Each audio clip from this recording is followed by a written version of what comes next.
When you say that, Christianity is from Europe, but that you also heard that it was in Africa already. Number one, yes, it was in Africa before Europe, as a matter of fact. Before it spread, before it was accepted as a state religion in Rome, there was Christianity in Ethiopia.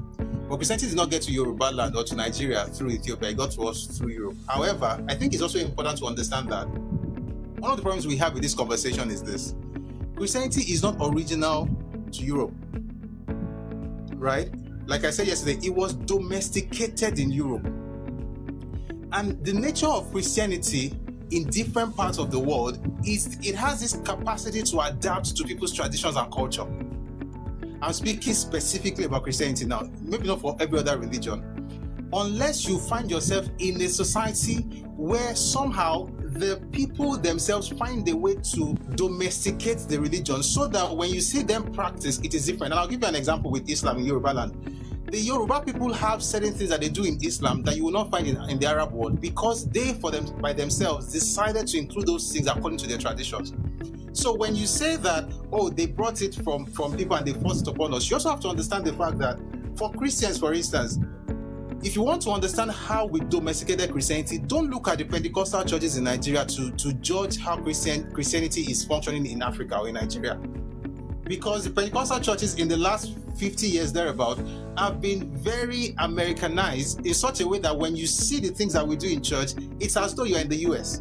But it's different from the people from our forebears. So if you look at the Aladura churches in the 1920s, what they did was to domesticate Christianity. They took the faith, but they added their own traditions. Not traditions in terms of religion, but tradition in terms of culture.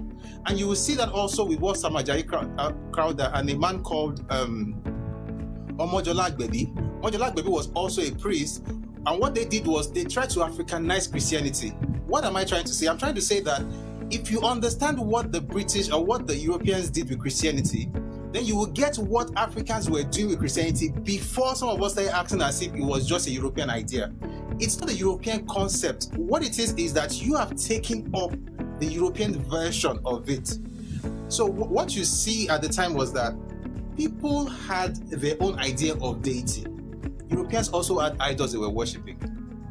The English people also were worshipping, they had druids, right? When you read the history of the Celts and the Angles and the Saxons, the Jutes, what you notice is the fact that everything you see in Africa, you also saw it in Europe. Interestingly, in Estonia, I was doing a research some time ago, and I was studying the worship of Earth in Estonia. And the idea basically was that before Christianity got to them, they also worshipped nature, like we did.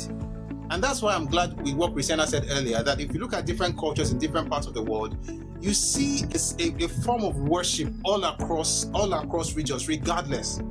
And Europe was where we were. They also had that. And yes, they were also colonized. England was colonized by Rome. And yes, they were also, proselytized by missionaries. Yes, that also happened. The difference between them and us is that they domesticated Christianity. So that when you talk about Christianity right now, you say Europe brought it to us. Interestingly, now people are saying that, they are bringing Christianity from Africa. It's called reverse missionary. So you have Nigerians traveling to Iran, Iraq, England, Germany, all over Europe, all over America, to preach to them again. And so what that tells us is that when you own something and then you make it yours, the way you practice it will be different. And that's why I always tell people, if you want to study the history of Christianity in Africa, don't start in 1990. Go back to the 17th, as a matter of fact, go back to the 15th, 16th century, when the Portuguese first got to Ishekiri land, got to Benin, and got to Ife.